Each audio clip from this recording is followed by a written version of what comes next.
ব্লগছলৈ আপোনালোকক পুনৰবাৰ স্বাগতম জনাইছোঁ। আজি মই এবিধ পিঠাই বনাব ওলাইছোঁ। এয়া তাৰ বাবে মই এই ক্ষীৰত মই নেমু চেপি এই ধৰণে চানা বনাই লৈছোঁ। ইয়াত মই এইটো চামুচেৰে আধা চামুচ ময়দা দি দিছোঁ। আপোনালোকে কৰ্ণফ্লাৱাৰো ল'ব পাৰে। এতিয়া এইখিনি মই ধুনীয়াকৈ এই ধৰণে মেছ কৰি নিম। একদম ৰুটি বনোৱাৰ নিচিনাকৈ এটা ডো বনাই ল'ম। এয়া মোৰ চানাখিনি মুঠি মৰা হৈ গ'ল। এতিয়া মই এইটোৰে সৰু সৰুকৈ লাড়ু বনাম। পিনে মই গেছটো অন কৰি দিছোঁ আৰু তাতে এখন কেৰাহী বহাই দিছোঁ। ইয়াত মই এইটো কাপেৰে মই আধা কাপ পানী আৰু আধা কাপ মই চেনি দি দিম।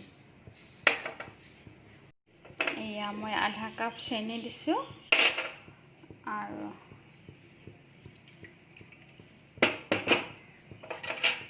এয়া আধা কাপ মই ইয়াত পানী দিছোঁ। এতিয়া এইখিনিও মই ভালদৰে মিলাই ল'ম। চেনিখিনি যেতিয়ালৈকে গেলি নাযাব তেতিয়ালৈকে মই এই ধৰণে জুইত মিলাই থাকিম। এটা ইলাচি এই ধৰণে ফালি দিছোঁ। হৈ গ'ল, দেখিছে আপোনালোকে ধুনীয়াকৈ পগোৱা হৈ গৈছে।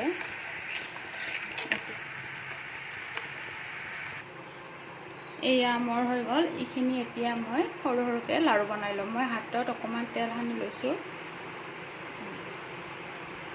এয়া এই ধৰণে মই বাকী গোটেইখিনি বনাই ল'ম। এয়া মোৰ গোটেইকেইটা হৈ গৈছে। মই ইয়াত লাড়ুকেইটা দি দিম এই ধৰণে আৰু 5 মিনিট সময় মই অকণমান ঢাকি দিছোঁ। ইয়াত মই আকৌ অকণমান গৰম পানী দি দিম।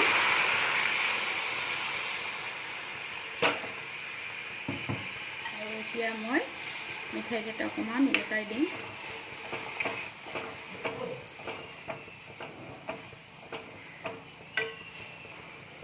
আকৌ মই ঢাকি দিম।